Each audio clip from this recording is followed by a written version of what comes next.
Hello students, we were discussing the second module from the paper Indian Writing in English. And today's topic is Impact of Nationalism on Indian English Poetry. Before going to the topic, let's see what nationalism is. Nationalism is a political and cultural ideology that emphasizes the interest, identity, and unity of a particular nation or group of people. It is based on the belief that a nation defined by shared language, culture, history, or ethnicity should have political independence and self governance. So, a nation can be defined as a geographical area that has a shared language, culture, history, or ethnicity. And nationalism is defined as a political and cultural ideology that emphasizes the interests, identity, and unity of a particular nation.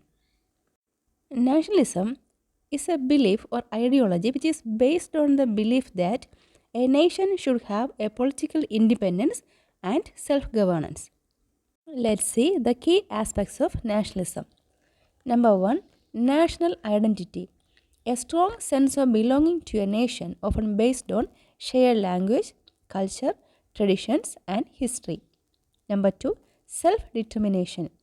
The belief that each nation should govern itself rather than be ruled by foreign powers. Number three, patriotism versus nationalism. While both involve pride in one's country, nationalism can sometimes lead to a sense of superiority over other nations. Number 4. Unification and independence movements. Nationalism has played a major role in historical movements for independence.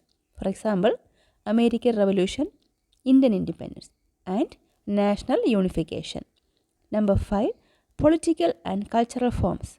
Some forms of nationalism focus on political sovereignty while others emphasize cultural preservation. Let's see the impact of nationalism on Indian English poetry. Nationalism has had a significant impact on Indian English poetry, shaping its themes, styles, and concerns across different historical periods. Here's a broad overview of its influence. In shaping the themes and styles of Indian English poetry, nationalism played a significant role. It is based on different historical periods. The first period is colonial period. During the British Raj, Indian English poets used poetry as a tool for resistance and self-expression. Nationalist sentiment was strong and poetry became a means to assert Indian identity against colonial oppression. So, during the colonial period, Indian English poets used poetry as a tool against colonial oppression. During the colonial period, nationalist sentiment was strong. And so, poets used poetry as a means to assert Indian identity. Henry Derozio.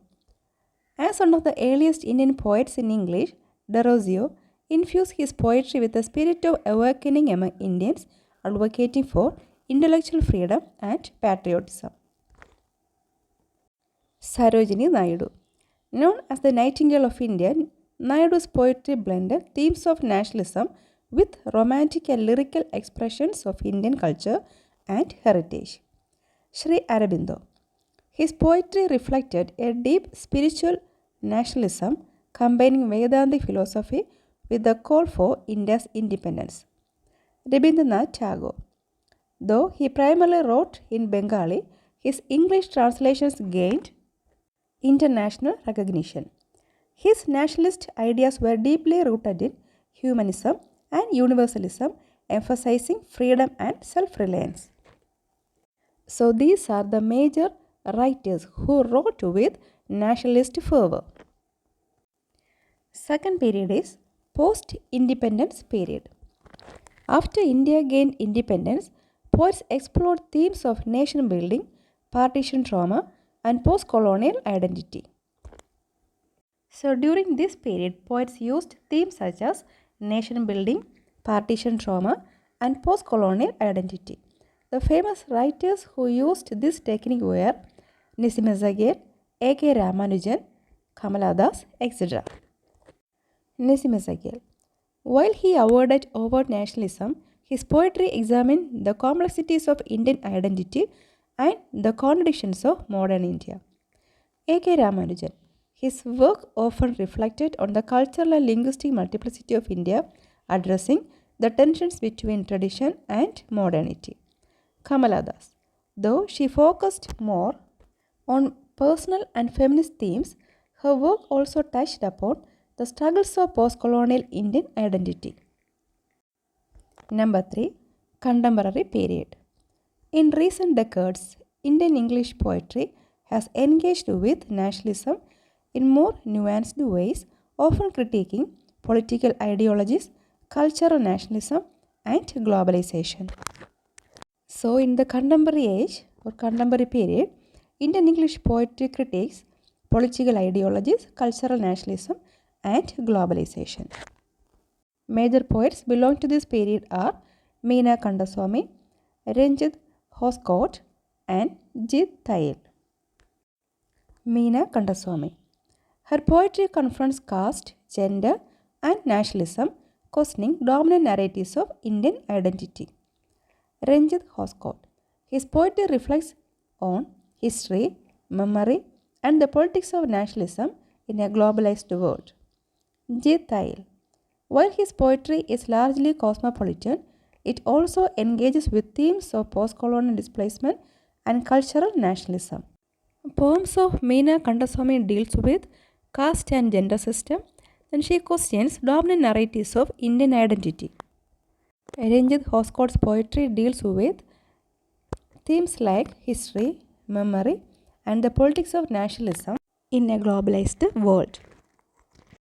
J. Thayil deals with themes of post-colonial displacement and cultural nationalism. Now let's see the key themes in nationalist Indian English poetry. First, freedom and resistance. Colonial poets used poetry as a medium for anti-colonial resistance. Partition and trauma. Post-independence poets explored the effects of partition and national reconstruction. Cultural identity. Many poets addressed India's linguistic, religious, and regional diversity. Critique of nationalism.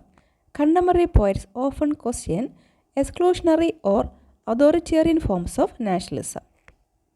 So, these are the main themes in nationalist Indian English poetry. Nationalism has been a driving force in shaping Indian English poetry, evolving from patriotic fervor during the independence struggle to critical engagement with national identity in the post-colonial era. The diversity of voices reflects the changing nature of India's socio-political landscape. Hope you understood the class. Thank you.